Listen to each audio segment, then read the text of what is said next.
identify it. For testifiers joining virtually, please unmute yourself once council clerk calls your name. The presiding officer preserves order and decorum during city council meetings so everyone can feel welcome, comfortable, respected, and safe. The presiding officer determines the length of testimony. Individuals generally have 3 minutes to testify unless otherwise stated. A timer will indicate when your time is done. Disruptive conduct such as shouting, refusing to conclude your testimony when your time is up, or interrupting others' testimony or council deliberations will not be allowed. If there are disruptions, a warning will be given that further disruption may result in the person being ejected for the remainder of the meeting. After being ejected, a person who fails to leave the meeting is subject to arrest for trespass. Additionally, council may take a short recess and reconvene virtually. Thank you, Commissioner. Thank you, Lindley. First up is communications. Keelan, can you please call the first item, 88, and the first individual?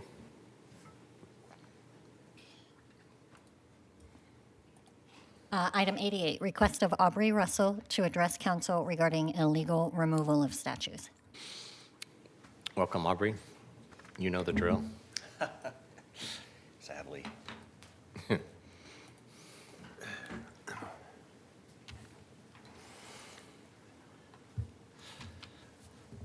Aubrey Russell, I have a cautionary tale. This may have never happened to you. It happens sometimes to public officials in public office that they are sometimes subjected to criticism. Again, I'm not fearful of this happening now or in the next decade or two, but I want to make sure that you're alert and aware of this in, say, another half century or two, maybe more. The cautionary tale is of Teddy Roosevelt, who was one of the most radically progressive and disruptive leaders in our country's history. We stand on his shoulders, whether we like it or not. Mr. Roosevelt was a progressive leader. In 1884, he voted to second the motion to elect a black American to chair the Republican convention. Within days of becoming president after Mr. McKinley's death, Roosevelt met with Booker T. Washington and promised that for the first time, black Americans would be appointed to federal appointments north of the Mason-Dixon line. A few days later, he invited Mr. Washington as a social guest to dinner at the White House, which was unprecedented and which resulted in ugly epithets in the newspapers. Roosevelt continued, though, by inviting the wives of black representatives and black appointments as social guests to private functions at the White House, which was again unprecedented and raised concerns for his safety. In the press, the Roosevelt White House was called, quote, the N-loving White House, end quote, while black Americans called Mr. Roosevelt, quote, our president, end quote. When the black postmaster, Mrs. Cox, was run out of her Mississippi town because she was, quote unquote, uppity, Roosevelt was determined that she should continue to have her full federal salary and that there shouldn't be a new postmaster. If the townspeople wanted their mail, they could walk the 30 miles to the next town. Another story features William Crum, the black American Roosevelt appointed to be tax collector in Charleston. This was an open provocation of the Capitol Hill's foremost articulator of race hatred, who was the senator from South Carolina. But what could the senator do when, as he admitted, the, quote, most popular president the country has ever had, end quote, said the senator was fundamentally wrong. Mr. Roosevelt was progressive not just in his views of corporations and conservation, but of women's suffrage, social insurance, minimum wage law for women, an 8-hour workday, workers' comp, inheritance tax, federal income tax, a securities commission, regulation of lobbyists, et cetera, et cetera. The city of Portland will, I hope, treat its historic resources in a way that considers first the city code that protects historic resources. The emotional impulse to criticize, even a century later, may be strong, but so should the city's commitment to following code. Thank you. Thank you, Aubrey, and thank you for testifying. As you know, I just took over the arts area involving monuments, and my team and I are diving into this issue with the great handoff from Commissioner Rubio, and we will be in touch with all stakeholders. And we know that this has some urgency to resolve, and there'll be more updates soon. Thank you again for testifying, Keelan. Anyone else, or can we go on to the next item? Okay. All right, Keelan, please call the next item. Item 89, request of James O'Laughlin to address council regarding Portland city laborers' work and dedication. Welcome, James.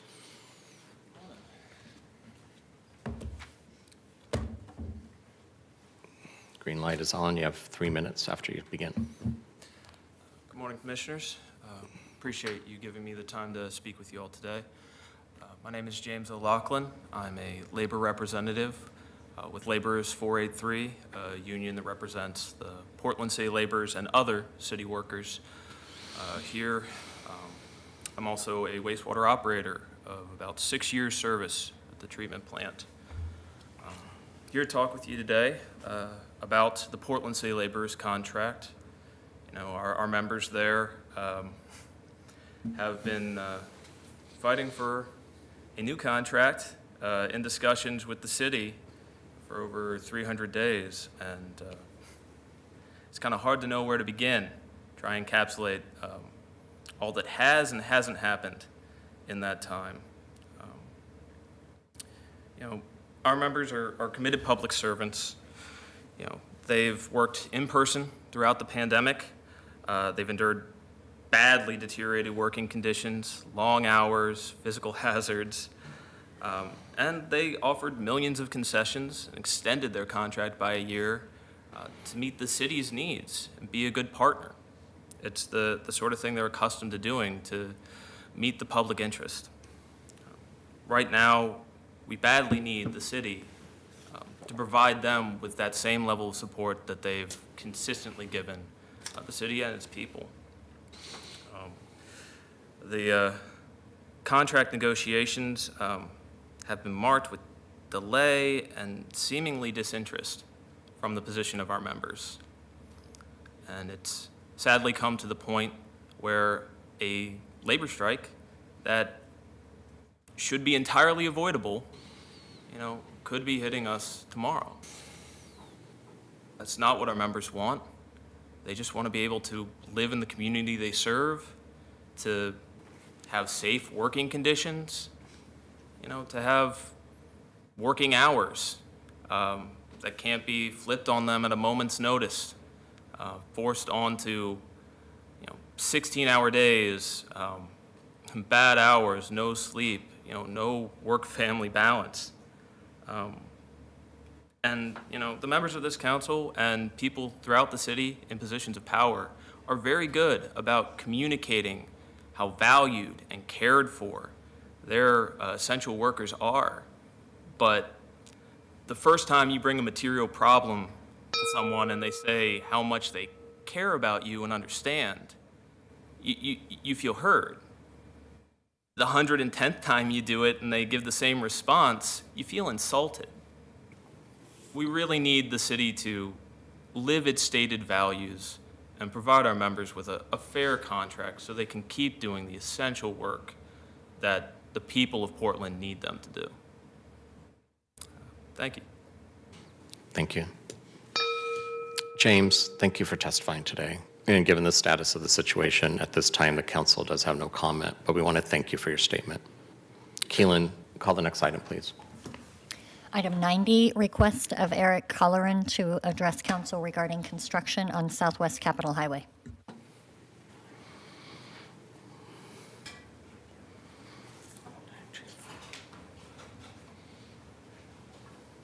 Is Eric here? Is he online? No? No. I think Ryan's on the docket. It was prearranged. He won't be speaking today. So do I. Okay. Next item.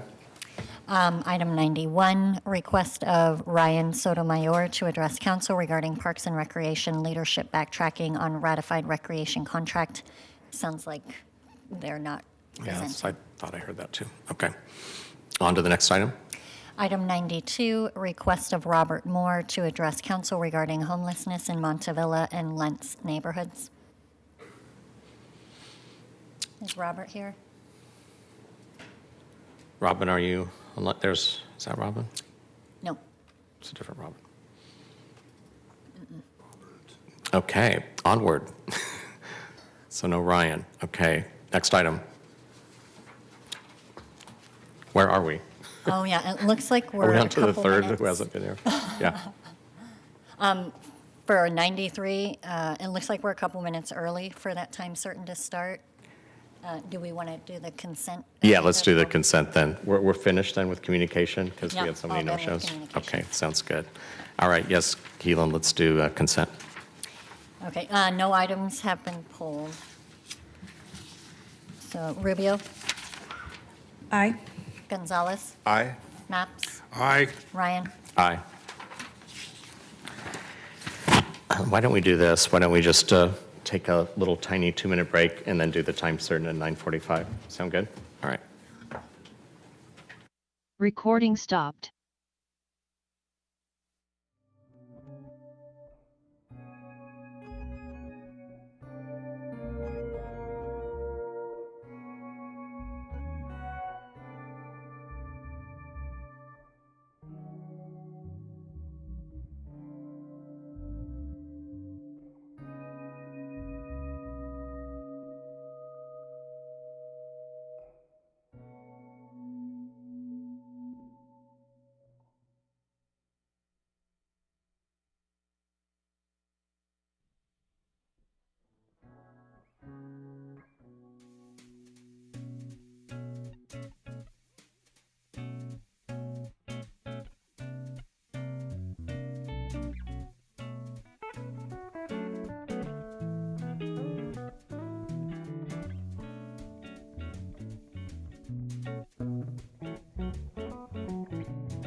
It's so weird when my head tilts this way. Okay, someone probably wants to mute. There you go. Okay, we're back in session. Keelan, please read item 93. Accept the Year 7 report on the $68 million 2014 Parks General Obligation Bond.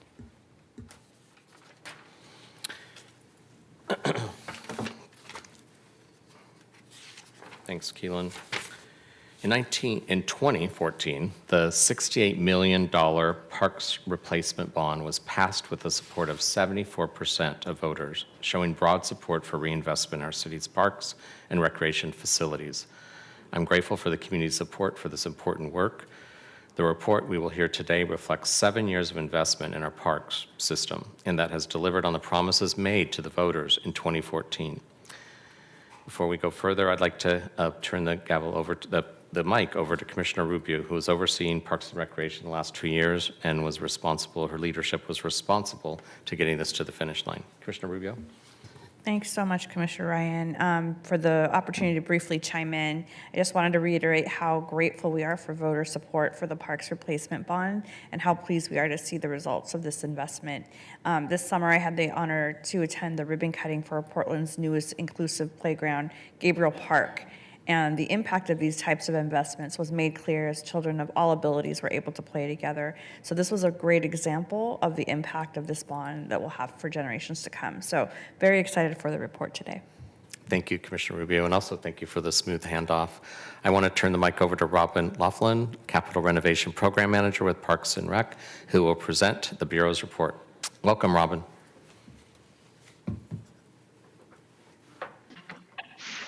Thank you. Hello, members of council. My name is Robin Laughlin. I'm the Capital Renovation Program Manager with Portland Parks and Recreation. And I have she, her pronouns. And Keelan, if we could start the slideshow now, that would be terrific. Thank you. So I am here today to present on the Year 7 report of the 2014 Parks Replacement Bond. Next slide, please.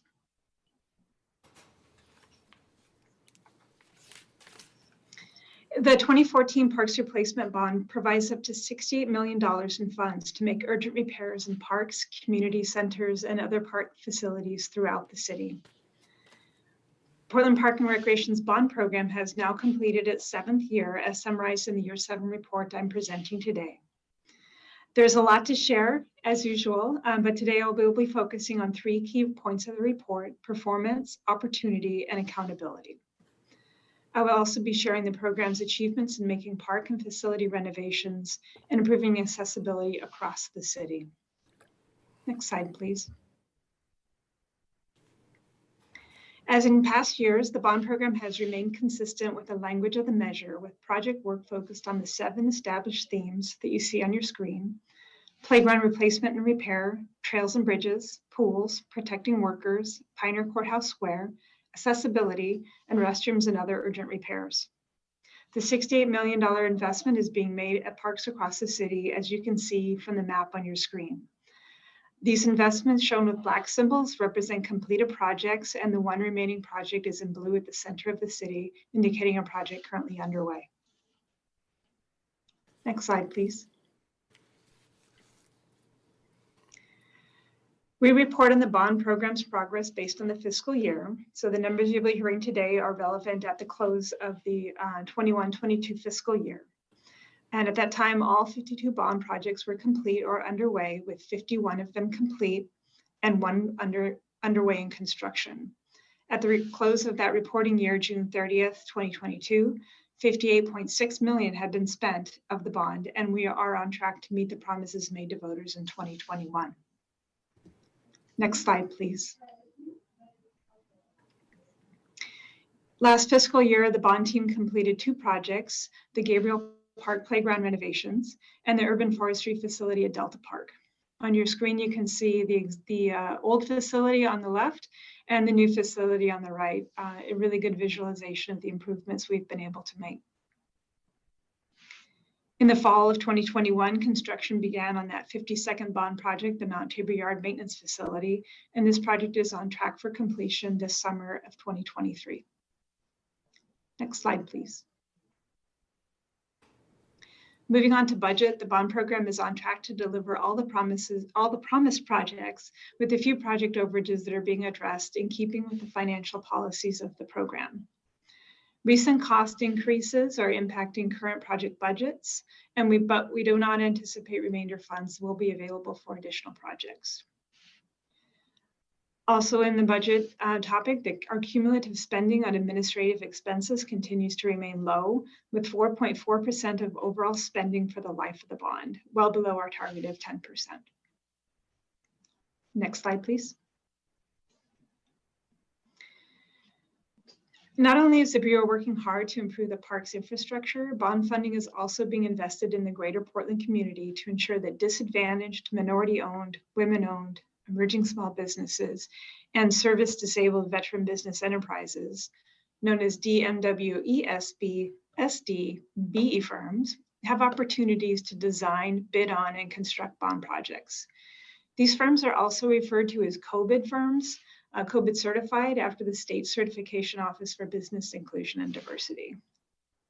So since July of 2015, bond projects have awarded 39% of the combined value of professional design services and construction work to state certified firms, exceeding the city's goal of 20% utilization. A further breakdown of the bond project spending for the combined value of professional design services and construction work shows that 21% of the value was awarded to minority-owned businesses, 14% to women-owned businesses, and 4% to emerging small businesses. Taken separately, as you can see from the numbers on your screen, 31% of the value of all professional design service work went to these certified firms, and 40% of the bond's construction contracts were awarded to these firms. We want to continue to improve on our minority contractor participation rates and keep them as high as we can. And although the bond work is coming to a close, we do plan to continue to actively participate with the National Association of Minority Contractors, Latino Built, the Philippine American Chamber of Commerce, the Oregon Association of Minority Entrepreneurs, and other local professional and trade associations, so we can continue to foster those relationships and share upcoming contracting opportunities in our capital work. The next slide, please. Moving on to the topic of accountability, audits were required as part of the bond measure to ensure fiscal accountability. To meet this obligation, Harvey and Rose Associates was hired to provide a performance audit at the midpoint of the delivery of the bond program. This work was completed in January of 2019. The findings of the audit confirmed that the funds are being spent in a manner that adheres to the language of the measure. The program is operating in a fiscally responsible manner, and the existing documentation systems are transparent, in place, and functioning well. The audit included recommendations to further enhance the program's efficiency, and the program has made progress on implementing those recommendations with a focus on process improvements related to contingency tracking and bond issuances. The second audit is planned to occur after the completion of the final project. Next slide, please. With the initial bond selection work, an extensive public outreach process helped garner bond support from the public. And building on those efforts over the last years, the bond team has engaged in public outreach tailored to each of the projects. Our work around community engagement continues to reflect our increasingly diverse community needs and desires, including direct engagement with Latinx, Russian-speaking, Somali, and Vietnamese communities. Project-specific outreach has also been targeted to low-income and disability communities. The 7 years of our work has centered around construction projects. The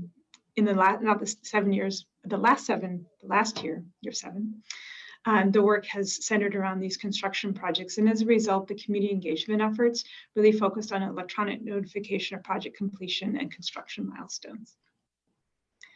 And as Commissioner Rubio noted, we had a community celebration this last summer, held in person for the opening of the renovated Gabriel Park Playground. Thank you so much, Commissioner Rubio, for attending. PP&R also has regular meetings with the Parks Bond Oversight Committee to ensure that the work of the Bureau is accountable and true to the promises made to voters in 2014. In the past, the committee has recommended that we establish a program contingency, that we use bond interest earnings to support projects in the protect workers category, and that we continue to work with and update the committee as we finish up the final projects. These are all tasks that we have been grateful for and have been able to complete. So with the completion of our annual report, the Oversight Committee has evaluated the bond performance and offered their opinion of the bond program year 7. They will be making a separate report about their report and their summation of the work that we've completed. Next slide, please. So all the bond projects bring quality revived services to our community, and I'd like to now share a few of the projects that we completed in year 7 of the bond program. The Gabriel Park Playground was completed last spring. And the playground renovation project features a modern, inclusive play environment. Bond funding was paired with system development charge funds and major maintenance ADA funding to expand the play area and provide new accessible pathways and make accessibility upgrades to the restroom so that we have all the support facilities in place to support all users of this playground. Next slide, please. The Parks Replacement Bond funded a much-needed new equipment facility at our Urban Forestry Division. This project was completed in the spring of 2022 and provided safe, modern shop facilities, a tremendous improvement over the flood-damaged dairy barn that staff used to operate from. And next slide, please. So in the coming year, in 2023, the final bond project at Mount Tabor Yard is slated to be complete, and the investments made by the bond program over the last 7 years have allowed Portlanders to play on modern, safe playgrounds. Replacement bridges have kept trails open for exploration, and new pool mechanical systems, deck, and surfacing improvements have provided safe locations to cool off during high heat events. Accessibility improvements have allowed more Portlanders to access our treasured parks, and restroom renovations have allowed parkgoers to stay in the parks longer. Major repairs at community centers have kept facilities open for regular and emergency use. And improvements to the waterproofing at Pioneer Courthouse Square have allowed Portland's living room to stay open and welcome people back to the downtown core with ongoing events. The final bond projects to be completed included major maintenance building upgrades at the Mount Tabor Maintenance Facility Yard and that Urban Forestry Stealth Park facility. And these improvements have allowed our dedicated staff to continue to care for our parks, trees, buildings, and facilities in safe, efficient spaces. We're grateful for the support of the community in providing these dollars to make these critical investments in our park system. And we're hoping we can continue to address our major maintenance backlog, which has grown to over $500 billion. So thank you so much for your time. And if you have any questions, I can go to the next slide with my contact information. I do want to let you all know that the full report, both the long form and a short form, will be available at the Parks Replacement Bond website, which is listed at the bottom of the screen. And the short report will be available in English and in Spanish. I'm happy to take any questions you may have at this time, and that concludes the presentation. Thank you. Thank you so much, Robin. Before we go on any further, Keelan, is there anyone who signed up for public testimony? No one signed up. Okay. Colleagues, do you have any comments or questions at this time? Now's the time. Okay. So, colleagues, if there's no more deliberation on the item, can I get a motion to accept the report? So moved. Commissioner Gonzalez makes the motion. I'll go ahead and second it. I can do that as presiding officer, right? All right, great. Okay, call the roll. Rubio. Over the last 7 years, the bond program is focused on all of these urgent needs in our park systems, and it's great to see these investments being realized. So I want to thank the Parks Bureau for all their great work and their great stewardship, and thank you, Commissioner Ryan, for taking this program into the future. For that reason, I vote aye. Gonzalez. Aye. Knapps. I'd like to thank Commissioner Ryan and the Parks Bureau for this report. I vote aye. Ryan. First of all, thank you, Robin. That was a great report. You know, the bond program was focused on repair and replacement of the most urgent needs. Let's focus on the word urgent in our park system. We are playing catch up here. When the bond work started in 2014, Parks Replacement Bond, the goals were to complete bond projects on time, manage funds wisely, and fulfill our promises to voters. I'm proud that this year's report clearly shows that's exactly what we've done. The repairs and asset management replacement work made beyond the bond investment, and you're making positive impacts throughout the city.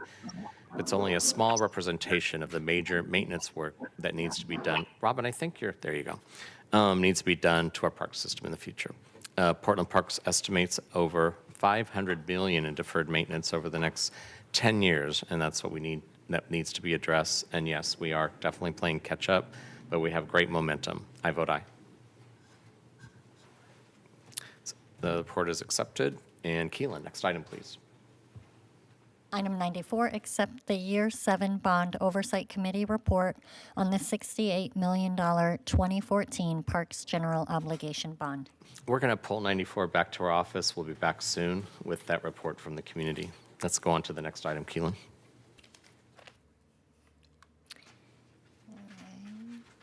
Item 95. No, not item. That's the consent. Item 100. Yeah, thank you. Appoint and reappoint members to the Urban Forestry Commission. Yes. The Urban Forestry Commission advises the city forester and the Portland Parks and Recreation Director and the City Council on issues impacting Portland's trees. This 11-member volunteer body represents a wide range of expertise, interest, and life experiences, City Forester Jen Cairo is here today to present 4 community members' recommendations for appointment to the Urban Forestry Commission and 1 current Urban Forestry Commission member recommended for a reappointment to a second term. These appointments are made as a result of a selection process that sought to value and reflect the diversity of Portlanders. I assume Jen's on the line.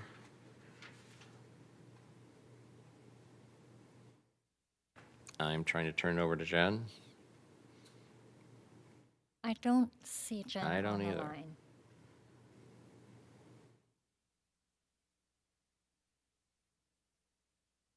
Oh, yeah. I'm seeing if there's any other parks people there.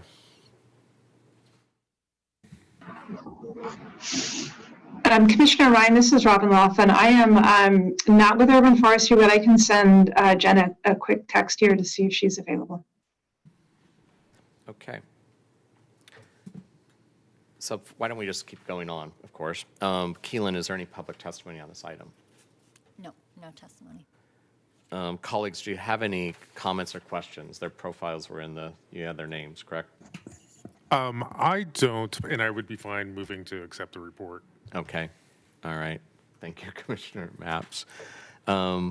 So colleagues, there's no questions or any further deliberation on this item.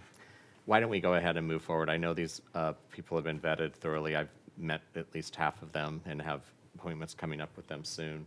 Commissioner Rubio, you probably met with them and know some of them too and know the system. So let's go ahead and move forward. Go ahead and call the roll. So I moved to accept the report, I think? You moved? Yep. And then do we have a second for that one? Second. Thanks. Is there any further discussion? And there isn't, so let's go ahead and we have moved and seconded, so go ahead and now call the roll. Yeah. Rubio? I'd like to thank all the candidates who are willing to step up and serve on this commission. I also want to thank Bruce for willing to continue his service on the commission as well. Also, the urban forestry employees for their work in ensuring that our 220,000 street trees, 1.2 million park trees, and about 2.9 million private property trees are cared for and remain a source of pride in our city for generations to come. So I look forward to hearing more in the future about this important work. I vote aye. Gonzalez? Aye. Maps? I'd like to thank these volunteers for agreeing to serve on this important committee. I vote aye. Ryan? Yes, I had the pleasure of meeting a couple of the members, and I'm always impressed with the enthusiasm and passion that people have to serve our city as a volunteer. They put in a lot of hours, and I'm excited to get to know all of them as we move forward to improve our tree canopy. I vote aye. Next item. Item 101, accept bid of Interlochen Incorporated for the 70s Neighborhood Greenway project for $2,976,933.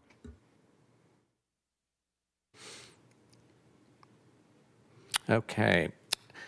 The 70s Neighborhood Greenway project seeks to address significant gaps in the city's bikeway network that discourages folks from walking or riding bikes to work, school, shopping, and more. This report authorizes a contract to address these deficiencies via 11 enhanced crossing treatments, including curb extensions, islands, cycle tracks, and multi-use paths. Chief Procurement Officer Biko Taylor is here to walk us through this report. Welcome, Biko. Thank you. Good morning to members of the City Council. For the record, my name is Biko Taylor, City's Chief Procurement Officer. City Council approved ordinance 189021 on June 20th, 2018. In lieu of the fact that was some time ago, I just want to provide quick context. That ordinance approved an intergovernmental agreement between the City of Portland and ODOT to accept a grant for this project, but it was quite some time ago, and I just wanted to provide that point of context. The engineer's estimate for this project, they provided a range initially in 2018 and since have optimized that estimate to $3.335 million. Procurement Services issued the invitation to bid on October 14th, 2022, with a due date of November 10th, 2022, and we received 4 bids in total. Interlaken Incorporated was the low bidder and is the recommended awardee. Their bid came in at $2.976 million, which is approximately 12% below the engineering estimate. Just as a point of emphasis, this is an ODOT federally funded project. Therefore, the city's standard 20% aspirational goals for disadvantaged and MBE businesses do not apply to this solicitation. ODOT's Office of Civil Rights assigned a DBE goal for this project. They set the goal at 14%. Interlaken has met the goal and reached that goal it exceeded that goal at 16.69%. And following is a breakdown of the utilization Interlaken submitted. They'll use two subcontractors. One is New Wave Concrete, which is a certified DBE firm. And the other is CNC Flagging, which is a certified DBE and MBE firm, African-American female-owned firm. Interlaken Incorporated is located in Fairview, Oregon, and it's a state co-bid certified WBE contractor. It's a Caucasian female-owned firm. They have a current City of Portland business tax registration and are in full compliance with all of the city's contracting requirements. Funding for this project is included in PBOT's T00537. If there are any questions on the procurement process, I'm happy to answer those questions at this time. Thank you, Director Taylor. Is there any public testimony? And no one signed up. Okay. Colleagues, do you have any comments or questions? Yeah, I do. Director Taylor, thank you for that presentation. In general, I want to say I think this is great work from procurement. PBOT has a role in this project too. One of the most striking things about this is the fact that the winning bid was 12% under the engineer's estimate. And we almost, especially at this point in time, we almost never see bids come in under estimates. Do you have a sense of what's happening here? I do not. I believe the initial estimate was $5 million. So I can solicit that information from the engineering team at PBOT. I don't have granular specifics on why it came in lower, but I could provide that to your staff. Okay, I could probably ask them too. I'll save you some time, and I'll ask. I'll ask the PBOT team to inform us as to why this winning bid is so appealing. It's a great thing to see, and I want to thank you for your work on this. No more questions. Thank you. Presiding President. Okay. If there's no further discussion, can I get a motion to accept the report? So moved. Commissioner Mapps makes the motion, second by Commissioner Gonzalez. Okay. Go ahead and call the roll. Rubio, Aye. Gonzalez, Aye. Maps, I'd like to thank procurement for this work on this important PBOT project. This project will bring a new neighborhood greenway to East Portland between Northeast Sacramento and Southeast Flavel around the 70s Avenue. We all know that this is a part of Portland that historically has been neglected, so I'm really excited to see this piece of infrastructure go into place. And as I mentioned during my exchange with Director Taylor, I am glad to see that the winning bid for this project came in 12% under the engineer's estimate. For these reasons and more, I vote aye. Ryan, Aye. Okay, passes. Let's go to item 102. authorize the contract with CBRE Incorporated for $270,000 to provide property management services for the city-owned condominium unit at Vanport Memorial Building. Colleagues, Portland State University, Oregon Health and Sciences University, Portland Community College, and the City of Portland each own one or more units within the Vanport Memorial Building. The city partners with these entities to pay for the management and operations of common elements for the property through a condominium association. This ordinance authorizes the city's portion of payment for property management and operations services. Our Goods and Services Procurement Manager, Jess Klein, is here to walk us through the ordinance. There you are. Hey, Jess, welcome to the room. Thank you. Good morning. For the record, my name is Jess Klein, Procurement Manager for Goods and Services. As authorized in Ordinance 189077, the city, in conjunction with multiple other public entities, developed the Vanport Memorial Building and jointly manages the property via condominium agreement. Historically, the city has paid for the maintenance and management of this property through an intergovernmental agreement with Portland State University. However, recently the condominium board made the decision to contract for these services through a third party and directed PSU to develop and perform the procurement. PSU performed the public procurement via Oregon Public Procurement Law, and CBRE Incorporated was selected as the awarded firm. The ordinance before you today would allow for the city to enter into contract with CBRE to pay for our component of the cost associated with maintenance and management of the property as agreed to via our condominium agreement with the participating entities. I am here to answer any questions around the procurement component, and Sheila Washington with Facility is here to answer any programmatic questions you may have. Thank you, Jess. Before we go to you, Commissioner Mapps, is there any public testimony? No one signed up. Okay, Commissioner Mapps. I'd just like to clarify for the record, when we're talking about this condo, the condo fees and what's happening here, we're actually talking about commercial space instead of residential space. Yeah, what are we using this space for? Let's just start there. Sheila, would you like to answer that? My name is Sheila Washington. I am the Facilities Operations and Maintenance Manager for the City of Portland and the OMF offices. This is a space that we lease out to the Bureau of Planning and Sustainability, and they are a tenant at this time. Thank you. Okay, colleagues, any more questions? This is a first reading, so this item will move on to next. Okay, next item, 103. Authorize purchase to replace a patrol airplane and specialized equipment for the Police Bureau Air Support Unit for $1,500,000. Colleagues, with us today are Assistant Chief Art Nakamura, Lieutenant Derek Foxworth, and Sergeant Brian Sweeney.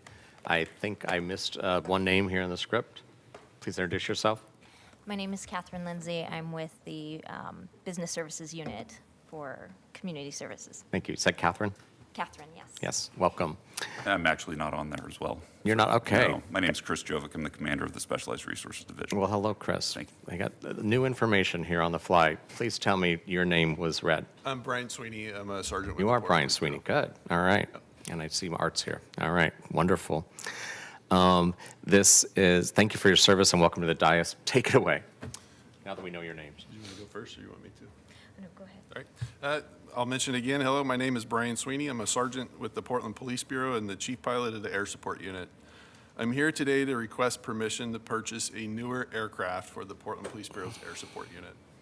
Resolution number 37520, adopted by City Council December 9th, 2020, requires authorization from City Council to make such a purchase. This item is on the controlled equipment list. Next slide, please. Slides, please. Go to the next one. There you go. The Air Support Unit is comprised of 6 pilots and 5 tactical flight officers. I am the only full-time position. The other positions are detached. The Air Support Unit would like to replace the 1978 Cessna 172 aircraft. This airplane has approximately 10,953 hours on the airframe, and the law enforcement equipment installed has failed. The plane is no longer mission capable and is preventing the Air Support Unit from fulfilling its mission. The police camera was installed in 2004 and has reached the end of its serviceable life. Future repairs of the equipment are expensive. I would like to spend some time explaining what the Air Support Unit does and why this investment is important to community safety. Next slide, please. In 2022, the Air Support responded to 2,152 calls for service. 1,514 of them were high priority calls.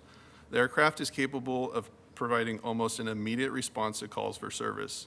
The air crews averaged 1.3 minutes time en route during 2022.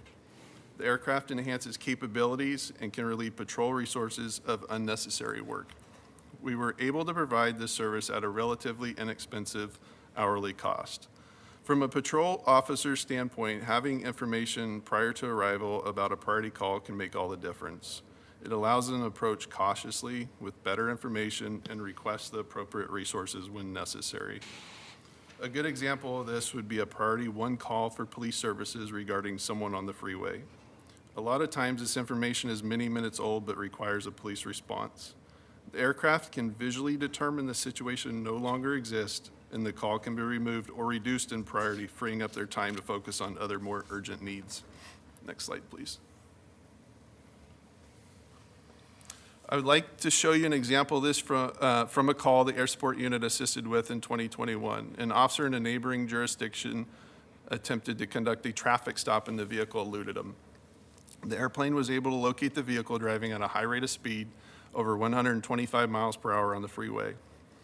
Officers were not on the ground, were not involved in the chase. The suspect eventually exited the car, threw something in a community member's yard, and was subsequently taken into custody without incident or any force being used. Are you able to play the video? Air 2, we got it. Eastbound or westbound 84, doing 100. We'll just follow it till it goes to ground. I'll give you updates. Looks like he's taking the exit maybe. He passed the exit. Still westbound. All 3-3, is this him passing 181? Yeah, I think that's him. Takes it about I think he 3 minutes spiked or it. so. Bad spike, bad spike. Bad spike. Sam 94, if Portland does pick them up somewhere, we'll come down and take them off their hands and take care of the paper, but other than that, we're not going to be following. Through 122.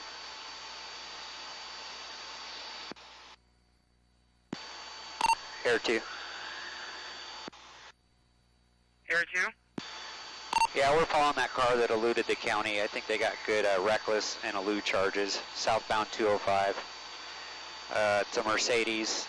You might have got the info. It's doing 100 southbound 205. Copy, Mercedes doing 100 southbound 205. 120. Yeah, there's no police vehicles around this guy. He's driving really reckless, doing 125 miles an hour. Just went under Gleason. 135, just went under Washington, blacked out on the freeway, going in and out of traffic. I'll try and get spikes of how off ramp. Okay, just be careful. Driving reckless, fast. Yeah, he's taking the Foster exit, and he's going to be going westbound Foster. Westbound? Westbound Foster from 205. Okay, lights are back on, southbound 84th Place.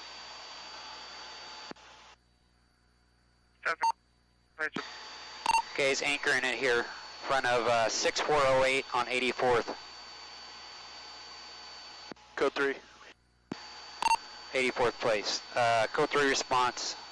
Driver's out. Gathering stuff from the car. 6408, 84th.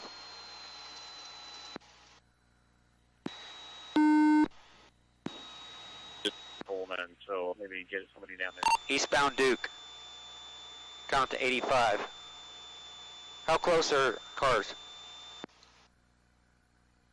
I think we're doing Foster. Okay, 85 Duke. Okay, he just pitched something on the side of a house and dumped something in front of 6509 Southeast 85th. Possibly a gun. Okay, he's running southbound 85th now, coming up to Claiborne. And he is eastbound Claiborne, middle of the street. Okay, he's tired. He's in the middle of the street, coming up to 86. He's northbound 86 now. He just pitched something again. Right here on the northwest corner of 86 and Claiborne. Walking down the middle of the street, northbound on 86. You're walking northbound 86 from Claiborne. I think we got him right there. That's him.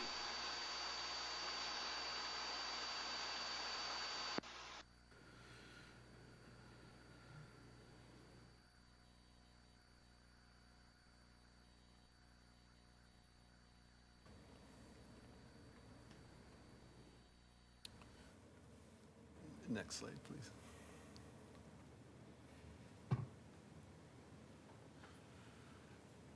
The handgun would not have been recovered if it were not for the aircraft, nor would the vehicle and suspect have been located. A fully loaded Glock semi-automatic handgun with an extended magazine was found next to a community member's home. As a result of the arrest, a handgun was later tested in our gun forensics lab and determined to have been used in a non-injury shooting 1 week earlier. Next slide, please. Oh, no, I'm sorry, stay put, sorry, go back. That was double. Force. I mentioned no force was used during this incident. We see on a very regular basis when the airplane is allowed to follow a suspect away from the police on the ground, a couple things happen. First, it allows patrol officers to disengage from the suspect. We know from past experiences this tends to help calm situations down.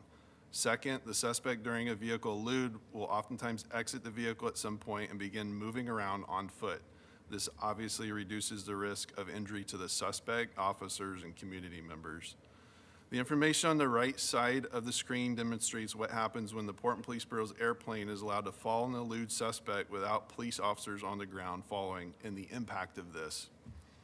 Of the 227 vehicle eludes the air support assisted with during July 1st, 2021 to December 31st, 2022, force was used in 12% of the interactions. This is a substantial reduction in the amount of force used when compared to these similar types of incidents occurring without the aircraft, and that number is on the below it there. And next slide, please. Gun violence has caused great harm to our community in the recent years, and the airplane is able to help be a solution to this problem. In 2022, the Air Support Unit was able to help assist in the recovery of 104 firearms. Some of these firearms are thrown by suspects eluding the police, and without the overhead view from the aircraft, the guns would not have been recovered and secured. Next slide, please. The Air Support Unit had a total of 450 mission requests during 2022 from 32 different units and agencies. These requests come from patrol, Portland Police Bureau Detective Division, outside law enforcement agencies, the Portland Fire Bureau, and the Portland Water Bureau. The Air Support Unit is a partner with the Regional Disaster Preparedness Organization and will respond in the event of a disaster to provide life-saving support. The picture on the left is a flight request from the Portland Fire Bureau to provide aerial photographs of a large building fire. The picture on the right is from the Bull Run watershed. Yearly, we provide a flight to the Portland Water Bureau so an aerial site survey can be conducted of this area, which provides drinking water to thousands of Portland community members. Next slide, please. Privacy and community concerns around the Police Bureau's aircraft were addressed in 2021. The Portland City Auditor conducted an audit of the Air Support Unit. During their time, they collected random samples of videos, reviewed policies and procedures, and participated in a fly-along to see exactly what the air crews are doing and what the equipment allows them to see. The report is public information and listed online, but in the end, they learned we had a robust set of standard operating procedures that provide members of the Air Support Unit with specific rules on aircraft use and evidence collection. Next slide, please.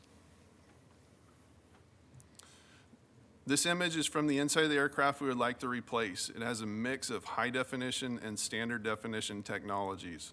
This type of setup requires a number of conversion boxes, which all create failure points. We have experienced multiple flight cancellations as a result of the failures, and at this point, we are no longer able to use this plane. In 2019, several members of the Air Support Unit, including myself, traveled to other cities across the country in hopes of identifying an aircraft to replace the 172. We visited locations that had much larger aircraft that were very expensive, and we returned home knowing that the purchase of a newer Cessna 182 would first meet the Air Support Unit's needs, be reasonable in cost, have known yearly maintenance expenditures, and provide similar equipment for the air crews, reducing the need for retraining. The Air Support Unit is a creative solution to the multiple concerns surrounding our police agency and crime in the Portland metro area. Supporting this purchase will allow us to continue to provide the life-saving information to our city employees, partners, and the community. I appreciate the time you allowed me to speak and would like to answer any questions you may have. Thank you so much. Before we go on to questions from the council, do we have the people signed up for public testimony? We do have people signed up. Why don't we take that in at this moment? Okay. If someone is in the chambers, then you can move, but I don't know if they are. Yeah, I think They're all everybody's online? online Okay, then for today. stay put. Yeah. If you'd like. So first up, we have Jake Doctor. Welcome, Jake. Thank you. 3 minutes. Thank you, City counselors, and commissioners. Can you hear me, just to confirm? Yes, loud and clear, Jake. Yeah. Perfect. Well, I'm here as a concerned community member again. I'm here asking our city council to listen and prioritize the community again, and I'm here to raise concerns about police brutality again in reference to this plane. It seems our city does not learn, and while our electeds and police make commitments to the environment and listening to communities and caring about reducing police use of force and harm, when given the chance to do so materially, we often don't see that. This is one of those chances. I was only going to speak on the obscene amount of money that Portland Police Bureau is asking for to purchase their new surveillance plane, $1,500,000. While the city has made cuts in recent years to park staff and other community-focused groups that we know have an impact on crime and community thriving, we can't give that payroll to potential employees and other people serving on the front lines in very needed ways. Portland Police Bureau is asking for money for a new way to surveil and to harm us. And then all of a sudden yesterday, a local research group released a study about the human and ecological impact of those airplanes. They called out that those planes use leaded gasoline, something banned in cars in the 1970s, but is now being used to circle over our homes. Even last night, a Portland Police Bureau plane circled 122nd and Halsey for 4 hours. Under that location is an Adventist Health urgent care, several city parks, senior care homes, Morrison Child and Family Services, a Head Start, and many homes and residents. Last night, all of those services and people were doused with lead. And as the report shows, in a 6-month period, Portland Police Bureau's plane released 16.44 pounds of lead over mostly East Portland. The report that I emailed to all of you after I read it details how the plane spends a majority of its time over East Portland. Those are our neighborhoods with the highest percent of Black, Indigenous, Latine, and immigrant neighbors. Communities already facing issues, expanding police surveillance and disinvestment, are now having their health and homes impacted by the police again. You have all made statements about your commitments to people and to our environment. Commissioner Maps, your website says it's time to make strides on protecting our environment, air, water, and everything in between. And the rest of you on the commission have stated similarly. And in this session, we just talked about the importance of urban trees, our greenways, and more. And in the video that they just showed, the police highlight how it reduced force. They claim that it reduces force in many different instances, but they do not mention at all the harm of the toxic pollution on our communities. The very presence of this plane regularly circling, each night I go outside, I hear the plane circling over and over again in my neighborhood. And now in front of us is a chance to stop that further harm. We ask that you vote no on $1,500,000 for another way of harming us. We ask that you investigate also the current planes and their impact. Beyond stopping the future harm, let's reduce the current harm to our marginalized communities. Thank you. Thank you, Jake. Next up, we have Mark Porras. Welcome, Mark. We can see you. Yep. Can you hear me? Yes, loud and clear. Great. Good morning, Presiding Officer Ryan and Commissioners. For the record, my name is Mark Porras. I use he, him pronouns, and I'm with the group Portland Cop Watch. Portland Cop Watch continues to be concerned about the planes being used for unwarranted data collection on individuals not suspected of criminal activity, which would be a violation of Oregon state law. For some historical perspective, PPD's annual report from 2020 included data about how many hours the ASU spent flying missions to investigate criminal activity. After we saw their June draft, we noted the airplanes also spent a lot of time conducting surveillance at protest actions. A single sentence was added to the final 2020 report saying that the 1,201 hours of flight included some crowd control events. That information is not very specific, and it does not ease our concern about unwarranted data collection. The Portland City Auditor reviewed 20 recordings by the ASU and found only one from a protest that they say was related to criminal activity. And they also claim the images can't identify individual people or vehicles, which seems to contradict the reason the planes are used in the first place.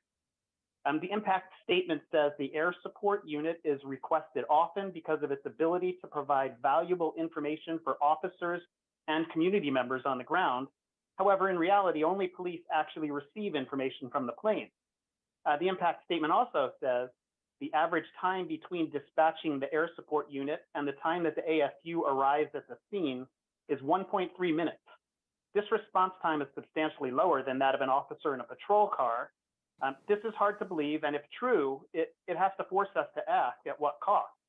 Either the plane is always up in the air flying around waiting to be deployed, or there are cops hanging around at the airport waiting for the call to be deployed. In 2021, the air support unit moved from Portland International Airport to the Aurora State Airport south of Wilsonville.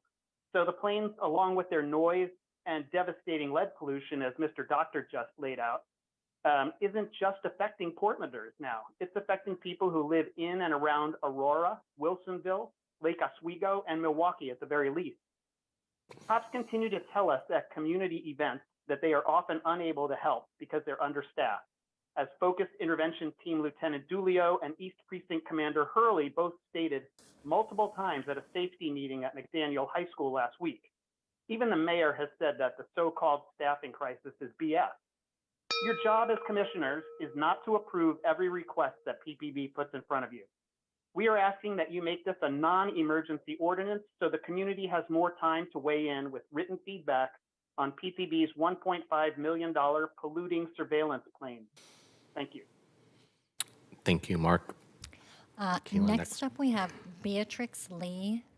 Is Beatrix here? Okay, and then Phil Herbert. I don't think they've joined us. I'm looking. I don't see either one of them, do you? Sorry, that completes testimony. Okay. Thank you for those who testified. Let's go ahead and have some dialogue. Commissioner Mapps, looks like your hand's up. Thank you. I just have a couple of clarifying questions for staff. When was the plane that we're replacing built? 1978. 1978, okay. Thanks. And I think you mentioned in your testimony that this plane is often down due to maintenance issues. Well, it's often down to maintenance issues, and I think I might even heard it's just down now. Can you place that into context for us? So the way I approach this particular piece of equipment, and I refer to it often as like a first generation airborne law enforcement tool. And we purchased it, I believe, back in 1999. At that time, the technologies that were put into the aircraft were different. And over time, until 2022, things have changed. And so that's why I mentioned in the presentation, some of it's high definition, some of it's low definition, and we've been struggling to keep all of the technologies communicating correctly. Each one of those conversion boxes in the back of the airplane is a failure point. Yeah. And so we've just gotten to the point where I had to make the decision that each time I send it out, it's coming back because something's failed. And so that's why we're here. This has been many, many years of dealing with this very old equipment and not able to provide the service that we're supposed to in this particular unit. Thank you. Just two more questions. So are you asking for new money for the plane, or is this going to come out of your budget? No, we've put the money away in reserve. It's been budgeted out of our regular appropriations. So we're not asking for money. We're just asking for permission to spend that on this type of purchase. Okay, great. And I just have one last question. Today in public testimony, we heard some environmental concerns.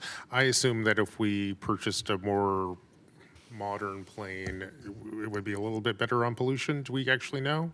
Not at this point. I wouldn't say that, no. There's a lot of emphasis and energy on trying to go away from the type of fuel that's used in these smaller aircraft. Yeah. And there's a lot of energy behind it. We're not there yet. I'm not the one that would probably speak on when, but absolutely, when it became available and the aircraft engine manufacturers okayed it, we would switch to it immediately. It's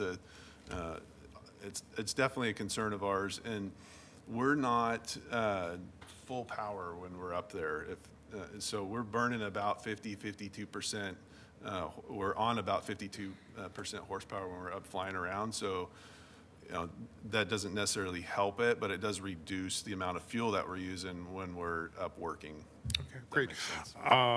President Ryan, I have no further questions. Great. Commissioner Gonzalez. Thank you for this. A couple quick ones. First of all, could you give a high-level current policy for engaging these units? It's referenced in your report, but what are current? And I don't need all the details, but high level. What's current protocol for engaging aircraft? When the air support unit's called? Yeah. Did you want to talk on that? Yeah. Any violent person or violent felony crime that's occurred when our special emergency response team is activated. Sitting here today, I can tell you in the last 12 hours, I've been called twice, or the air support unit's been called twice on 2 separate crimes that involve felony person crimes, I believe. I'm not going to speak to them necessarily, but on the way here to this meeting, I was dealing with trying to get an airplane request. And so from the officers on the ground, their standpoint, and the decision makers, the sergeants, when they're requesting these extra resources, we are typically first called. Okay. Where it lies in the SOP and when to. I know it's in there, I just don't exactly know where to point you to. I can get you that information, but if we're not already up helping, they're going to call us to come try and locate somebody that's committed a crime that's eluded the police. I think it's important to note that, our staffing issues, and just like all of your bureaus, you all have staffing issues, right? The plane is a force multiplier. While we might not have as many boots on the ground to take physical containment of an area, with the airplane, we have visible containment. So if that person does break out of our containment, we still have our eyes on them, and we can move around and be more flexible with that plane up while using fewer resources. No, I mean, the logic makes a lot of sense. The question is just really from a public transparency perspective as to when do we engage this, and when are we doing it proactively as opposed to responding to specific incidents. So it's just, is that the mix of both. Okay. And if someone in the public's listening, where would they find a description of when, under the SOP, it's engaged? Air Support Directive. Yeah, and maybe the CERT SOPs and. Yeah, 720 and.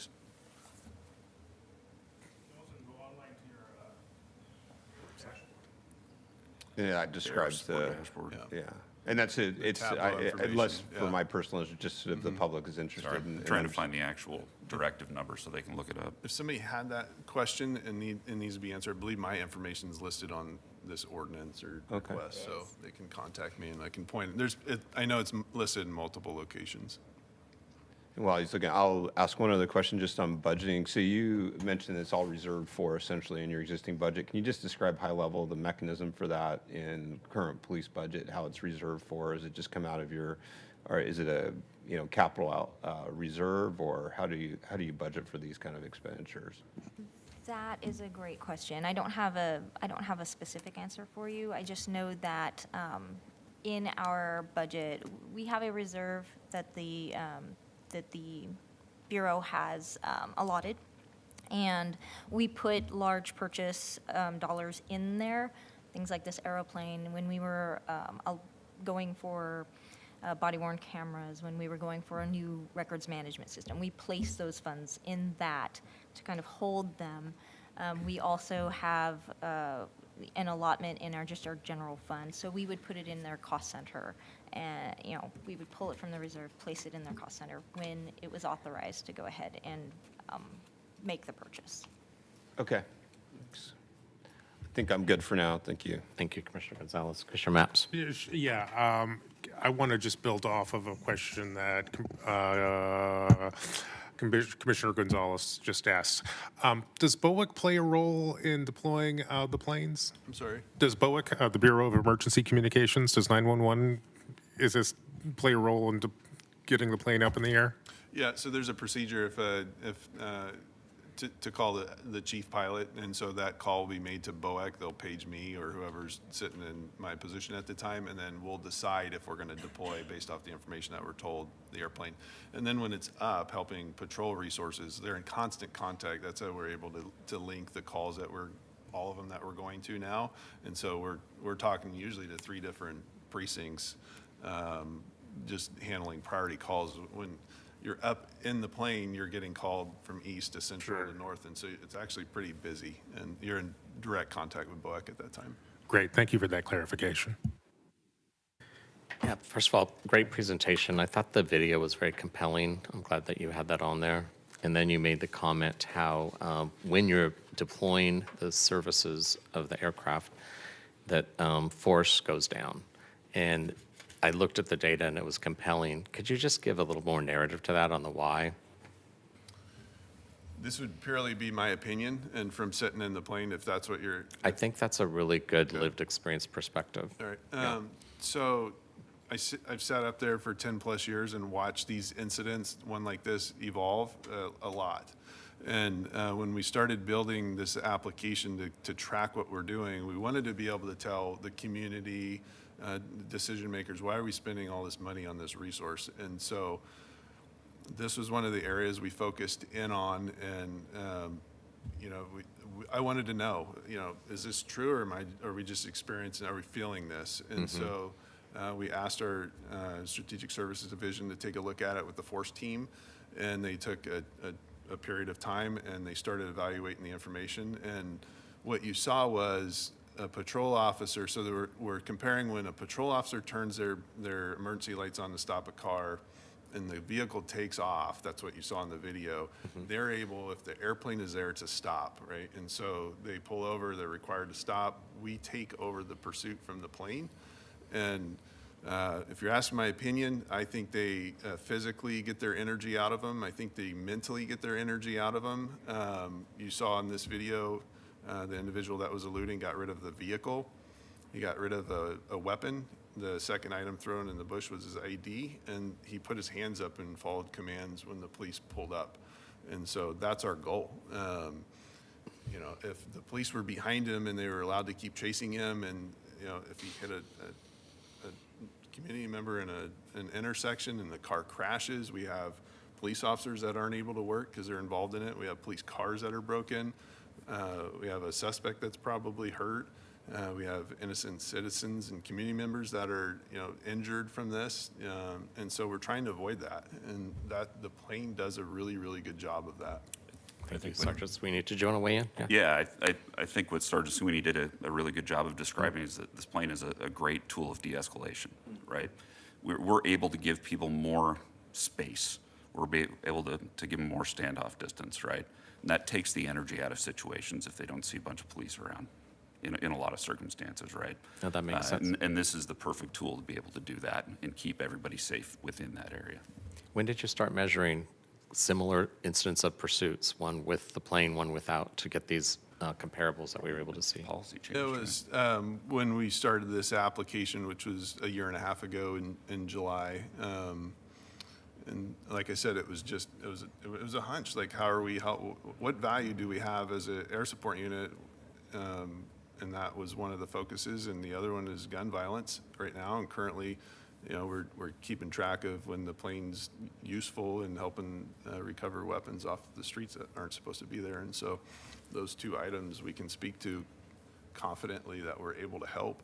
And it is a big request. It's a lot of money, but an incident where somebody eludes and somebody else gets hurt, those are much more expensive than what this would be. Well, for me, the fact that you took your hunch to say we need to start measuring this, I appreciate that. I know you said it was the application that inspired you to go deeper. Is this practice, this discipline of accumulating this data for the long term, is this now part of the practice in the Bureau? I'm just one unit. I don't know. I wouldn't be the one to answer that question, but it's all statistics that we can find at this point. We have our force inspector collects force statistics, and our Strategic Services Division collects information on calls. So My point is it's compelling data, so it's really helpful when you have that in this report. It makes it much easier to get behind this. So thank you. Yeah, and it's also the, sorry. Pardon me? I'm done talking. Oh, okay.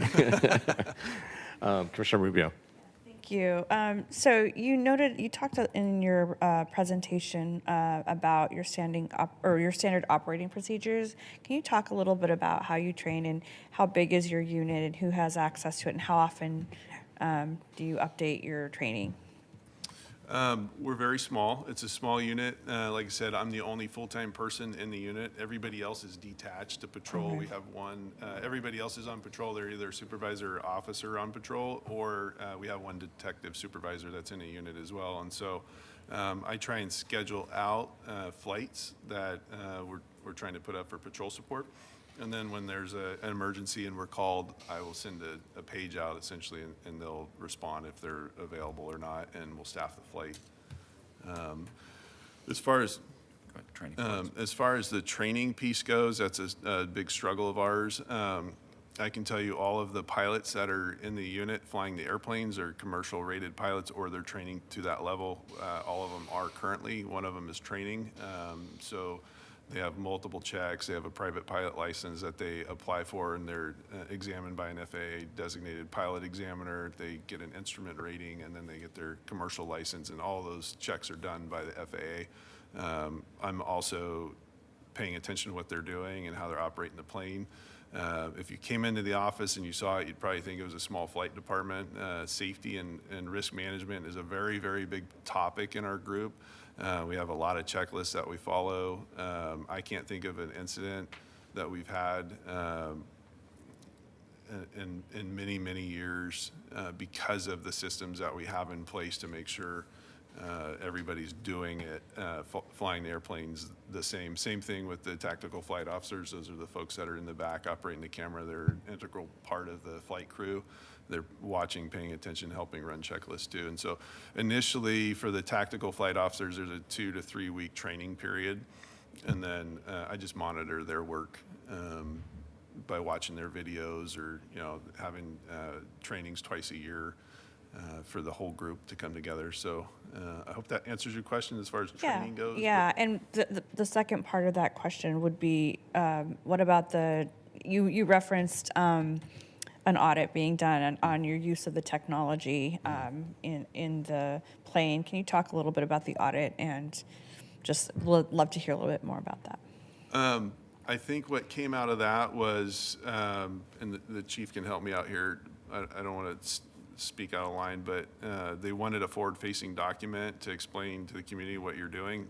That has been done. I think in the audit it says they're working towards it, and so now I can hit a button on my computer and have it for you in a few minutes. You can see how long it takes us to get the calls, how many hours we've flown, types of calls, and all that stuff. I have all these tools in the last year and a half that are at my fingertips to answer that question.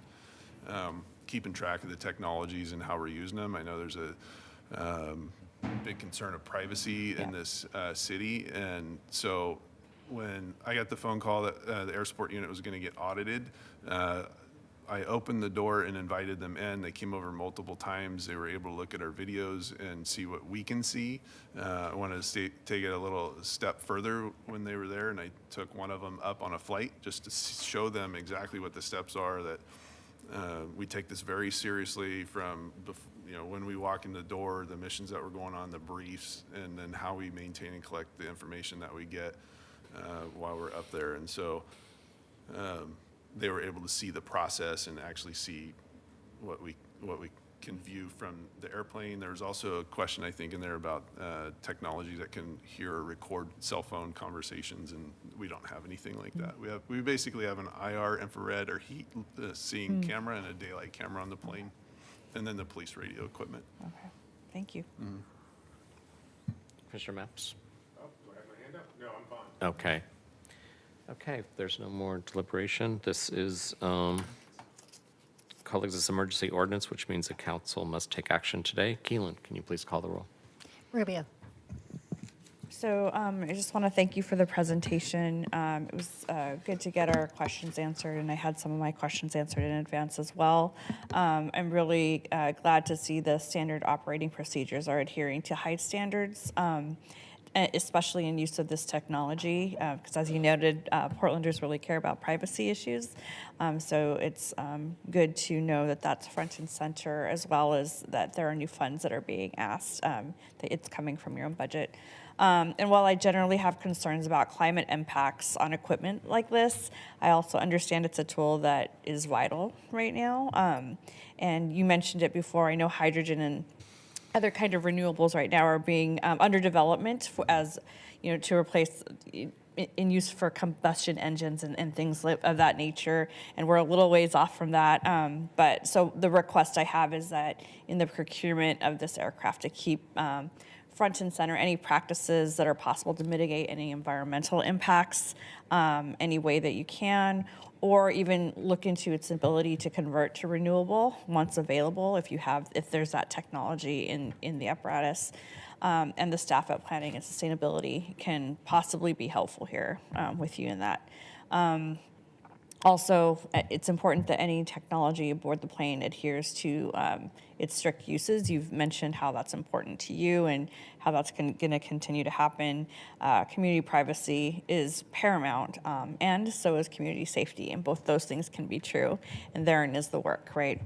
Coincidentally, later today we'll be hearing about a proposal about surveillance and other processes to be informed and ready for decisions like these. Yeah, for these reasons, I'm happy to vote aye. Gonzalez.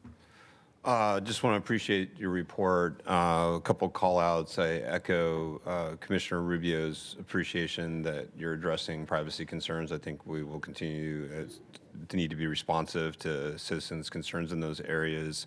I love the fact that you're finding ways to de-escalate and still get the perp. And that it's kind of threading the needle, right? And sometimes it feels like we get pulled one way or another, but I really liked what I saw in this program's ability to do both, de-escalate and ultimately apprehend. And last but not least, I appreciate that you're reserving for these type of expenditures within your existing budget and that you're not asking for new dollars here. So fully supportive. Aye. Maps. I'd like to thank the Police Bureau for today's presentation, and I also appreciate the public testimony we heard today. I hear the concerns raised during public testimony, but on balance, I'm convinced of the need to replace this important piece of public safety equipment. And here's why. Like every member on this council, when I have time, I try to do police ride-alongs so I can develop a better sense of what's going right and what's going wrong with our public safety system. During these ride-alongs, I've seen this plane in use, and I've seen how this plane helps keep Portlanders and public servants safe. Now, here's how this works, and I think we saw a great example of it today. Instead of engaging in a risky car-based pursuit, this plane allows law enforcement to track vehicles and persons of interest from the air. I've seen that happen in real life. For example, I recall doing a ride-along one weekend night, and a call comes over the radio about a stolen truck racing through East Portland. The guy crashes this truck, bails out of the vehicle, leaving a gun in the car, and hides in a nearby apartment complex, probably in the communal laundry room. Now, we knew all of that because of the plane. They had the eyes in the sky. Now, I've also been on police ride-alongs when the plane was not available. For example, I remember one night we were doing a ride-along and we get a call about an armed robbery in progress at a nearby convenience store. In this situation, the plane wasn't able to get up for whatever reason. But the police were able to track the suspects to a nearby wooded area.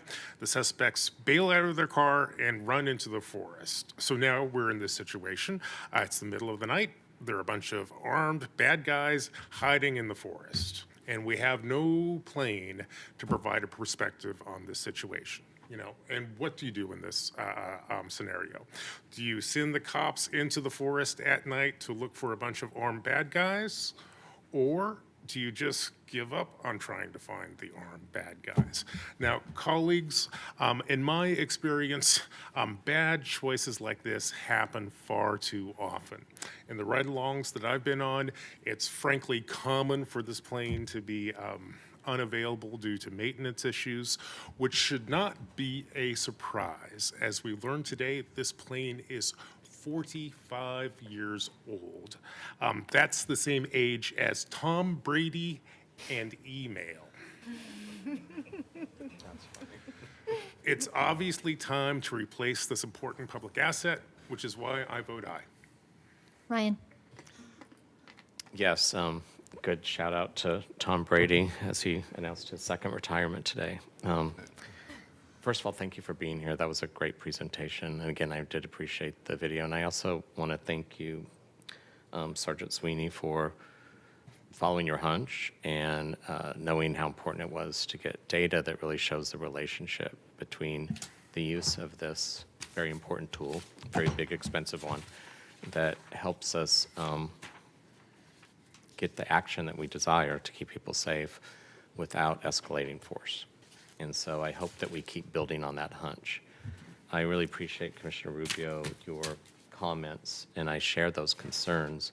And I could tell that you're aware of this as well, that the conversion to better energy fuel that's so toxic is so important.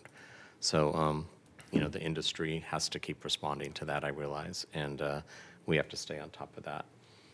The surveillance concerns as well. And it is fascinating that that will be our topic this afternoon. And I did appreciate in the video, at least, that we saw that it was not easy to see anything. I was just noticing that, but I did hear details, so perhaps you edited what you revealed today. I don't know. Yeah, you don't have to answer that. I just really do want to thank you all for being here. And it's more important, I just looked at some of my comments, but it's so important that we keep a safe distance without escalating the risk of public safety. And that's what I was able to experience. On my ride-alongs, I haven't experienced the plane overhead, so that was riveting, Commissioner Maps. I'm a little jealous. In fact, I'd love to do a fly-along if there's such a thing. So you can one-up him if you wanted to and do a fly-along, so anybody's You can do invited. fly-alongs? Yes, sir. Oh, yeah. Okay. Staff, get on it. Anyway, in addition, by using the plane, PPB is able to reduce the number of officer-involved force incidents, securing important evidence of crimes often as they are occurring, and collect evidence within a policy and technology framework that respects individual privacy as indicated by the April 22 auditor's report. In short, this is an important tool that aids our law enforcement partners in doing their work in a safe and effective manner, and most important, keeping Portlanders safe. I vote aye. This ordinance passes by a vote of 4-0. On to the next item. Thank you. I appreciate it. Thank you. Item 104, authorized contract with Diameter Services Incorporated for owner representative support services for the advanced metering infrastructure project using a sole source procurement and provide for payment for $5,464,248. Colleagues, the advanced metering infrastructure project represents a major architectural upgrade in the city's utilities cluster, specifically involving our water service delivery method and technologies that will modernize Portland and provide ratepayers with better tools and insights on usage. I will now hand the mic over to Commissioner Maps, who will introduce the item and the staff for a presentation.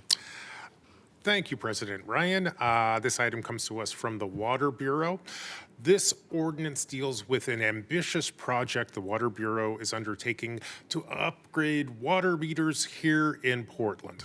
Now, here is how Portland's water meter technology works today. At most residential properties, there is a water meter. Generally, it's located in the ground near the curb in front of your house. And every couple of months, the Water Bureau sends out a human being to read essentially every water meter in the city. We determine how much water you've used over the last quarter or so. And that information is, of course, what your water bill is based on. Now, here's what the future of water meter technology in Portland looks like.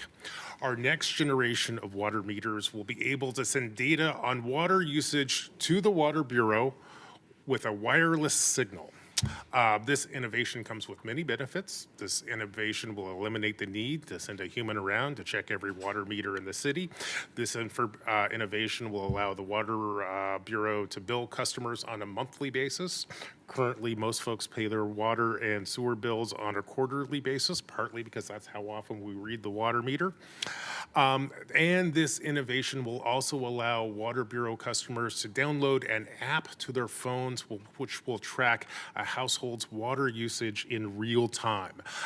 Among other things, that real-time data will help Portlanders and the Water Bureau spot potential water leaks early. Now, the Water Bureau has a name for this initiative. This initiative is called the Advanced Metering Infrastructure Project, which we shorten to the acronym AMI. The ordinance before us today represents an important step towards rolling out AMI here in Portland. This ordinance authorizes the Water Bureau to enter into a sole source contract with Diameter Services, Inc., who will provide technical advice on how to implement AMI technology here in Portland. Now, the most controversial element to this proposal is this. Instead of putting this contract out to bid, the Water Bureau requests Council's authorization to enter into a sole source contract with Diameter Services. Now, here's why we seek a sole source contract. This firm is a global leader in AMI technology, which has worked on similar projects for cities like Toronto, Baltimore, and Columbus. In addition, for more than a year, the Water Bureau has consulted with Diameter Services on how to implement AMI technology here in Portland.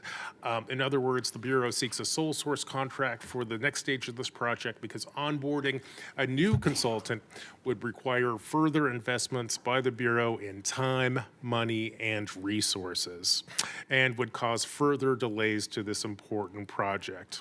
Now, here to tell us more about this project, we have several members from the Water Bureau and the Bureau of Environmental Services. So I'd like to welcome the Water Bureau Director, Gabe Salmer, the Water Bureau Customer Service Director, Quisha Light, and the Manager of Revenue Programs at the Bureau of Environmental Services, Sherry Peterson. Thank you so much for being with us today. Thank you, Commissioner Mapps, and it is a pleasure to be with you, Commissioners. My name is Gabrielle Salmer, and I am your Portland Water Bureau Director. I have the pleasure of joining you today, as Commissioner Mapps mentioned, to request your authorization for a contract with Diameter Services. And that will support water and BES as we embark on bringing advanced metering infrastructure to our system. And I'm honored to share the table today with Sherry Peterson and Quisha Light. Dawn Uchiyama, who is BES's interim director, sends her regrets that she was not able to be here this morning. She is responding to strike preparations. Before I turn it over to Sherry, I'd like to note that the city's interest in this smart infrastructure stretches back nearly 20 years, not quite to Tom Brady and email, but nearly. We've reached a moment in our history where this integrated public works solution is within our reach. And you heard yesterday about the state of our asset management readiness.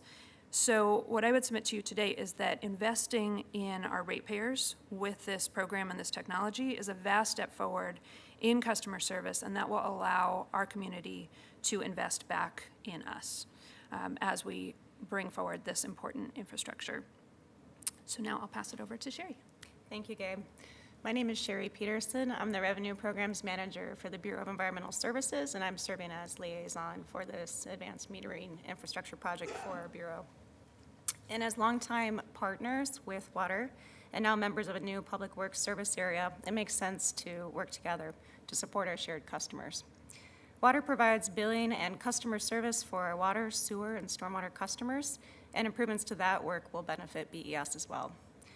We have a shared interest in providing necessary infrastructure for our customers to help them understand their usage and their bills, to make it easier to pay, to set a payment arrangement, to enroll in financial assistance, to register for stormwater discounts, and to receive important notices about our services. We are equally interested in early identification and resolution of leaks that will conserve our resources and save our customers and our bureaus time and money. BES wants to deliver the high value that AMI has to offer, as many other utilities have already, and in partnership with Water. This contract with Diameter, it supports our equity values with respect to COVID utilization and also the anticipated benefits to our shared customers. Thank you. Good morning, Commissioners. My name is Quisha Light, and I am the Customer Service Director for the Portland Water Bureau. And I must say that I also believe that I am the Customer Service Director for the Bureau of Environmental Services because we provide those services to them. So I'm really excited to talk with you about this partnership with BES because I do believe it's going to allow us to invest in delivering better service, better information, and just overall value to our customers and community. So the next slide, please. I'll go through this pretty quickly here. In its simplest form, AMI is digital smart meters combined with a collection of data management systems, and they allow for two-way communications between our customers and us. They will allow us, as Commissioner Mapps noted, to automate that meter reading process, which is very critical. They will allow us to collect critical data that we'll be able to analyze. They'll allow us to engage in better billing and faster billing with our customers. Smart meters will collect that critical usage data on every meter every single day, as opposed to the quarterly reading we're currently doing for each account. Customers will be able to interact with their usage data via an online customer service portal, and that portal will increase customer engagement by offering data and capabilities that support affordability, language and disability access, better communication, and outreach to our customers. The portal is a single platform where customers can learn about and enroll in important programs that Sherry mentioned, like financial assistance and Clean River Rewards, paperless billing, all these simple tools that they already have with many other utilities. They'll be able to access their consumption data, receive alerts about potential leaks, and request other services. The portal essentially, combined with AMI, is a pathway for more active engagement with customers and community, and particularly in emergency situations like boil water situations. Next slide, please. Our current water meter system requires, as Commissioner mentioned previously, visual reading and manual data entry for all 188,000 meters in the system. This resource requirement for manual meter reading limits our ability to read meters more frequently than the once per quarter. Quarterly billing is especially impactful on our customers who already experience a lot of financial hardship and need assistance. Thus, AMI provides the foundation for more affordable monthly bills in the future. This sophisticated and integrated system will allow us to offer our customers a more convenient and easier online experience, as I noted. BES and water will gain numerous efficiencies with this project also. In having a better current meter reading and billing schedule, it will limit it will limit the Bureau's ability to accurately, I am so sorry. Our current meter reading system limits our ability to accurately forecast and engage in consumption and revenue assumptions, which has some serious operational and financial planning implications for us. Real-time consumption information will allow for better financial planning and operational effectiveness, leading to better outcomes in our service delivery. Additionally, with AMI, we expect to see a reduction in the losses associated with non-revenue water, the automation of key processes, and the ability for better data analytics, as I noted earlier. And this can be helpful not just with leak detection for a residential customer, but also for the city in helping to mitigate things like main breaks and unauthorized consumption. Next slide, please. So we are asking to realize the benefits that AMI has to offer us. But I will note to you, it will not be possible without the expert assistance of an owner's representative to assist us with that design, procurement, and implementation. This ordinance secures the consultant services that we need through a sole source contract with Diameter Services Incorporated, who will act as our owner's representative throughout the life of the 90-month project. Diameter was a successful bidder in our 2021 RFP for a vendor to assist with the AMI feasibility study, and Diameter worked with us for more than a year to complete that study. They have sufficient knowledge about our operations, about our current data, infrastructure, current meter configurations. They understand how our two bureaus intersect, and Diameter is considered an expert in the field of AMI. And Commissioner Mapps noted cities that they've worked with. To put it in shortly, they have helped install over 1 million meters in 3 different cities. They have the expertise that we need. This has been done, and we know that they can help us do that successfully here. This contract for $5,424,248 over the next 7 years includes 4 COBIT certified firms, which will be responsible for equity planning, public engagement, change management, and construction oversight. These COBIT firms represent 23% or 1.2 million of the total 5.4 million contract, which is a really good number. And those firms are minority-owned businesses, and 2 are women-owned businesses. Next slide, please. I'll just conclude by saying that we've worked with procurement and have their support for this sole source contract. Prior to approval from procurement, the sole source request was posted on BuySpeed for challenges, but no challenges were received. Costs for this contract are in the adopted budget for fiscal year 2022-23 and in our 5-year CIP for both bureaus. The Portland Water Bureau and Bureau of Environmental Services respectfully request council to authorize the contract with Diameter Services Incorporated in the amount of $5,464,248 for consultant services using a sole source procurement and provide for payment. Thank you. Thank you. Wonderful presentation. Any public comment? No one signed up. Okay, this is a first reading, so now it's time for dialogue and questions from the council with the presenters. Commissioner Gonzalez. I think that super exciting that we're leveraging this type of technology. Can you just walk through high levels? So the scope of this contract, is this essentially owners, advisor owners, management? So when we talk about portal build and some of the other deliverables and the overall project, could you just walk us through what's outside this contract when we're talking about the comprehensive plan? Yes. So this contract will basically be for all of the, they'll help us set up all the design, get all the requirements for a portal, for the meters and everything. But the contract will only be for, and then, so it'll walk us through design, the procurement phase, working with the various vendors throughout. And then they'll also work with us through the implementation phase to ensure that we're getting what we contracted for with those various vendors. Because the work overall, we could be working with 10, 15 different vendors, depending on the circumstances and what we get from the market. And do you and maybe too early to tell, but do you envision that the vendor we would ultimately use for the reader meters, for the meters themselves, will be the same vendor that would put together the portal, or? It could be. But it's open-ended right now? It's open-ended, yes. It could be, though. Okay. Thank you. That's all. Thank you. Commissioner Rubio. Thank you. Thanks for the presentation. So I just have so this is a very large contract, and from your presentation, you mentioned that there was a feasibility study done that helped you arrive to this point. Yes.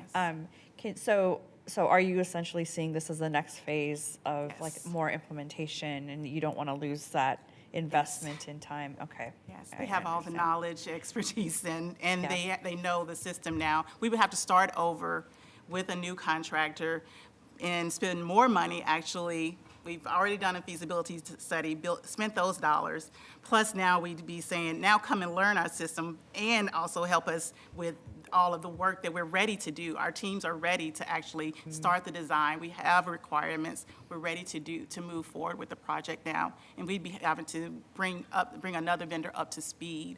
Okay. And that took a year with Diameter. Yeah, I understand. And so the feasibility piece, when you did design that contract, did you go out for RFP for that? Yes. Oh, okay, so you did already have a scan of the field or in the sector, and yes. And so, how big is this pool? Because you said that the procurement is supportive, so I'm making assumption that they understand that there are limited contractors in this pool or this field. Very limited when it comes to particularly water. And Diameter is a water meter specialist. Okay. So when the pool for water specialists is probably the top ones. There may be 5 in the country if we're lucky. Okay. Most are very familiar with electricity. So that is just, and it's a different system. Okay, great, thank you. I have a couple questions that kind of build on these. I think the price tag, of course, is always larger than we'd like. And this is all about how it's going to impact the customers, because we just automatically, get our bill and assume a magical person showed up that we didn't see to do that. Most people don't think about it to this degree. What's the cost of not doing this at this time? The cost What are of the threats that we're mean, facing if we don't do this? I think that's what I want to hear more. do you mean a cost from a dollar amount I don't have, but the cost to us not pursuing this at this time is we continue to be behind in with what our customers need and expect from us. When you look around us, you have PGE, you have Northwest Natural. Customers are already getting these services with them. They can go on, they can see how much they've used in a particular day, at a particular hour, and sometimes they can, if they're having issues, they can immediately see that. Our customers can't see any of that. And so what does that lead to? It could be months before that they see that they have a leak. And that now is a high bill. So a quarterly bill that was probably $300 or $400 has now turned into a bill that's $3,000, when they probably, if they had AMI, they could have seen that within a day or two. We would have seen it, and we could have given them notice.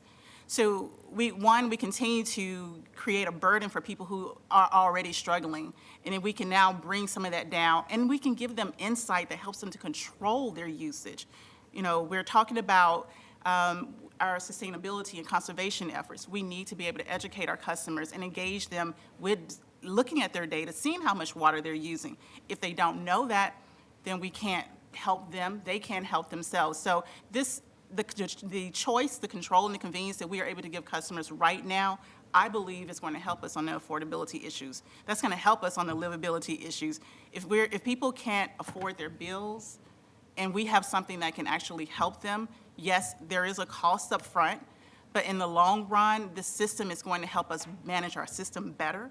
Not just for customers, we'll be able to manage our distribution system better. We'll be able to marry this with SCADA data from BES and give them better insights for their system. So there's just a lot more value. The cost of not doing it to us is just, we're further behind. When it comes to large cities that have this, Portland is already extremely behind. And we cannot get to better rates without this insight. I appreciate that so much. Sometimes I'm on Zoom, we can see everybody's name. Then when you're up here, I don't get to see it. Your first name again? Quisha. Quisha, thank you very much. And you got to the heart of the matter. It's one, you did compare it to the peers in the utility industry who already offered that service. And so then you brought it to the customer's perspective. And that's what I was really wanting to hear. And I had a feeling you would give us that type of information, and it was really, really helpful. I think that was really covering what I wanted to get to the heart of the matter at, is how this was impacting the customer. Any other colleagues have a question? Commissioner Gonzalez? Yeah, just to build off of that, Quisha. Did I say that right, Quisha? Okay. Thank you for asking.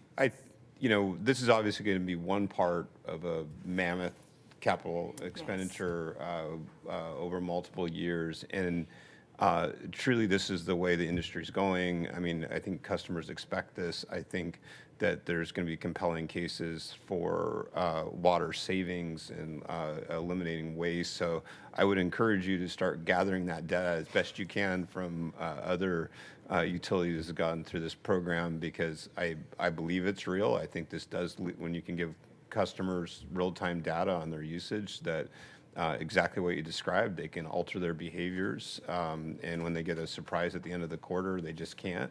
And so I would just encourage you to aggregate that data as you need to start building the case for what comes next on this type of project. So, but thank you. Thank you.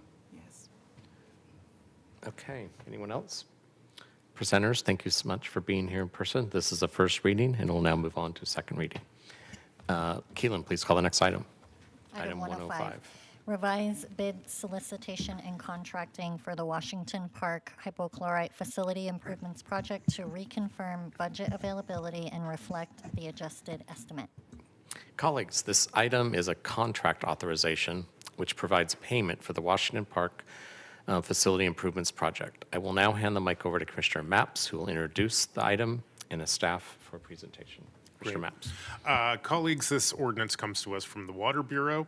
This item authorizes the Water Bureau to make some relatively minor adjustments to the Water Bureau's Washington Park Hydrochlorite Facilities Improvement Project. First, a refresher on hypochlorite. Hypochlorite is a chemical compound which is kind of like bleach The Water Bureau uses hypochlorite in some of our water treatment processes. We are talking about hypochlorite today because the Water Bureau is in the process of making some improvements to our existing hypochlorite facility at Washington Park. That facility is used to chlorinate 2 reflecting pools at Washington Park and provides secondary water treatment or water quality treatment for Portlanders who live on the west side of the Willamette River. Ultimately, this project will serve over 300,000 people, including 5 hospital complexes, over 20 schools, and 60 parks.